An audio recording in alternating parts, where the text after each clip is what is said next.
বুঝলেন, আমি এখন আমি ধামরাই প্রেস ক্লাবের আমি পেয়ে গেছি আমাদের ধামরাই প্রেস ক্লাবের সিনিয়র সাংবাদিক, ইনকলাবের সিনিয়র সাংবাদিক স্বপন ভাই, যিনি আমাদের ধামরাই প্রেস ক্লাবের তিনবারে নির্বাচিত সেক্রেটারি।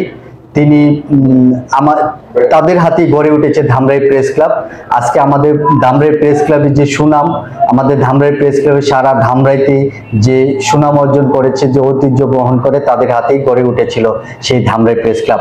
আমরা পেয়ে গেছি ধামরাই প্রেস ক্লাবের সম্মানিত সাবেক সেক্রেটারি স্বপন ভাই। আমরা কথা বলবো এই যে আগামী 11 অক্টোবর নির্বাচন হতে চলেছে, সেই নির্বাচনকে ঘিরে যে আমাদের প্রার্থীরা কে হবে সভাপতি, সেক্রেটারি, এই বিষয়ে আমরা কথা বলবো। চলুন আমাদের সিনিয়র সাংবাদিক স্বপন ভাই কি বলে আমরা শুনি। হয়তো এই ধামরাই প্রেস ক্লাবের প্রতিষ্ঠা হয় মূলত 1988 সালে। সেখানে মাঝখানে আমরা হয়তো ছিলাম না, পরে আমরা সাংবাদিক আসি।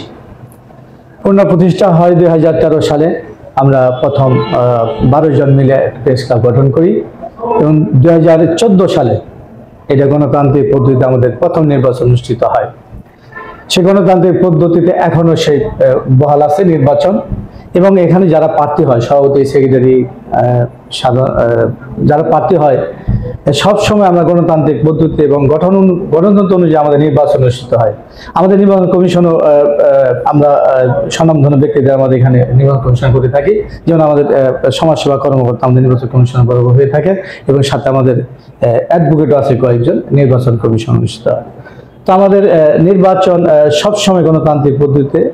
সেটা আমি বলবো যে ধামরাই প্রেস ক্লাবের বর্তমানে আমরা 31 জন সদস্য আছি। তো এখানে যারা নির্বাচন করে, প্রার্থী হন, পূর্বের থেকে এদের ভাই ভাই একে অপরের সহযোগী হিসেবে কাজ করে, এবং প্রতিদ্বন্দ্বিতা যে ধামরাইতে হয় এই প্রেস ক্লাব নির্বাচনে, প্রতিদ্বন্দ্বী যেমন সভাপতি বা সাধারণ সম্পাদক, অন্যান্য পদে যে প্রতিদ্বন্দ্বিতা করেন, আসলে কখনো বোঝা যায় না যারা প্রতিদ্বন্দ্বিতা করছেন এরা সবসময় একটি সৌহার্দ্যপূর্ণ আচরণের মধ্য দিয়ে নির্বাচন অংশগ্রহণ করেন। এবারে যদি ধরেন আপনার এবার তো সপ্তম দ্বিবার্ষিক নির্বাচন 11 অক্টোবর রোজ শনিবার অনুষ্ঠিত হবে, কিন্তু আমরা যারা প্রার্থীতা প্রতিদ্বন্দ্বিতা করছেন কখনো বোঝা যায় না প্রেস ক্লাবে যে এরা প্রতিদ্বন্দ্বিতা করছেন, একে অপরের প্রতিযোগী হিসাবে কাজ করতেছেন। সব সময় একটা সৌহার্দ্যপূর্ণ এবং আচরণ ভ্রাতৃত্বপূর্ণ বজায় রাখে সব সময়। নির্বাচন আগে যেরকম ছিল এখনো আছে, এবং নির্বাচনের পরে একজন হাজির আছে, কিন্তু কেউ হেরে গেলেও কারোর সাথে কোনো বিরূপ মন্তব্য কিংবা কোনো উস্কানিমূলক বক্তব্য কিংবা কোনো ধরনের নেগেটিভ কোনো কথা নাই।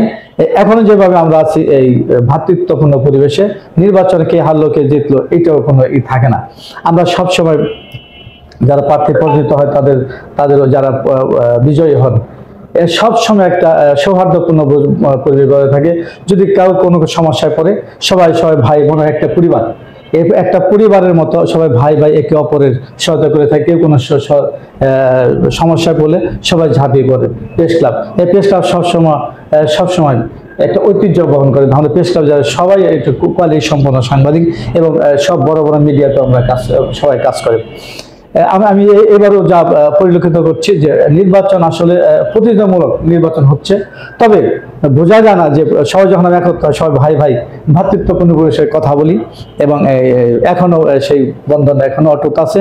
আমি আশা করব নির্বাচন 11 অক্টোবর নির্বাচন হবে, কে পরাজিত কে বিজয়ী হবেন আসলে এটা আমরা বোঝার কোনো কায়দা নাই। কেন এই সৌহার্দ্যপূর্ণ পরিবেশ সবসময় বজায় থাকবে, ইনশাল্লাহ আমি আশা করি ভবিষ্যৎ থাকবে। ধন্যবাদ। আমরা এখন সুন্দর একটি বক্তব্য নিলাম আমাদের সিনিয়র সাংবাদিকের কাছ থেকে। আমরা এই ভিডিওটা যখন ফেসবুকে আপলোড দেব, যারা ধামরাইয়ের বাসী আছেন, যারা আমাদের এই ভিডিওটা দেখেন, তারা গঠনমূলক কোনো মন্তব্য করতে পারেন, এবং আমরা প্রতিদিনই আপডেট দিচ্ছি, এবং ধামরাই প্রেস ক্লাবের নির্বাচনের আপডেট দিচ্ছি, এবং প্রার্থীদের বক্তব্য দিচ্ছি, এবং ভোটারদের বক্তব্য দিচ্ছি। আপনারা আমাদের সাথে থাকবেন। ধন্যবাদ সকলকে। আল্লাহ হাফেজ।